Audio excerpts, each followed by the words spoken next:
Greetings and welcome to PBC Nugget Moment. My name is Pastor Sam.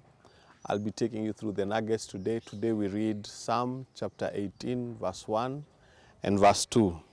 These words, David writes and says, I love you, O Lord, my strength. The Lord is my rock, my fortress, and my deliverer. My God is my rock, in whom I take refuge. He is my shield and the horn of my salvation and my stronghold. David was an interesting guy because he was a man's man. And David was just human, like you and I, but God used him powerfully. God had given a testimony concerning David that he had found in David a man who was after his own heart.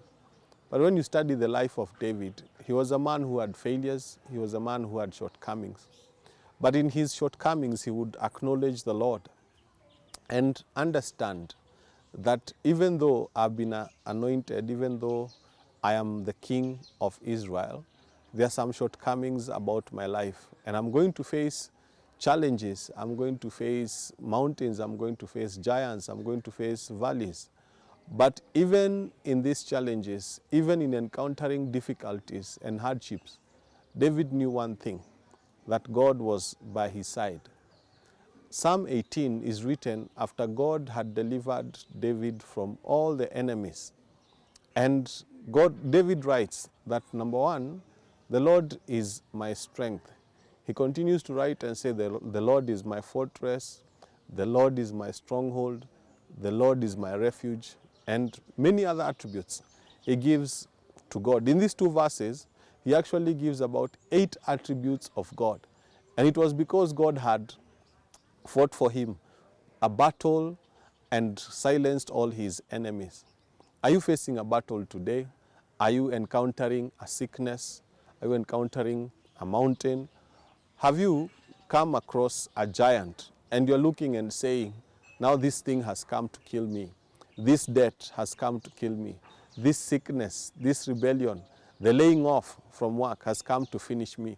I want to tell you this, if you remain faithful to God, God will give you a new title. For him, God will give you a new revelation of who he is in your life. Because it is in the difficulties, it is in the weaknesses, it is in the hardships, it is in the persecutions that God's grace is released to us. Paul would write in 2 Corinthians chapter 12 and say that I will boast all the more in my weaknesses so that Christ's power may rest upon me. It is in those moments where we think that God is far from us, that he's actually quite closest to us so that dimensions of his grace in our lives may be revealed. Just like David, God is going to give you a new strength. God is going to give you a new revelation. God is going to give you a new type of grace that will allow you to describe him in a way that only you are able to describe him. Today, take heart in the Lord. Trust in him and he will take you through the sickness. He will take you through the hardship. He will take you through the desert. The wilderness doesn't last forever. The sickness doesn't last forever. The hard times don't last forever. The Bible says only he who does the will of God abides forever. After every hardship, after a victorious win, God will always give you a new song. May God give you a new song in this coming week, in this coming month, in the coming days. May God give you a revelation of him that only you are convicted, that no one can shake out of your heart. May you say like David, that I love the Lord. He is my strength. He is my fortress. He is my refuge. He is my stronghold. He is the one in whom I trust. God bless you and give you a wonderful, wonderful week ahead and month. Shalom.